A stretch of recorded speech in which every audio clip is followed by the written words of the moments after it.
Welcome to Help Screen. And if you are trying to find your phone number on Facebook, just simply select the three lines over your profile on the top right corner of the screen.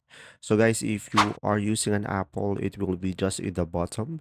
Now, moving on, it will be just the same process if you are using an Apple or Android.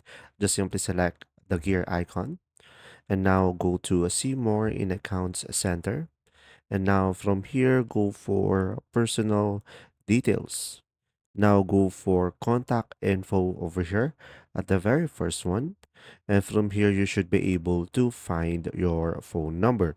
So if you don't have a registered number yet, of course, you won't be able to find it over here.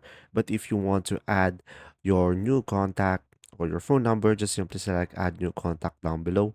And if you want to remove it, just simply select your phone number and you should be able to see here delete number or add to another account. And there you go. I hope this video helped you understand more. Thanks for watching.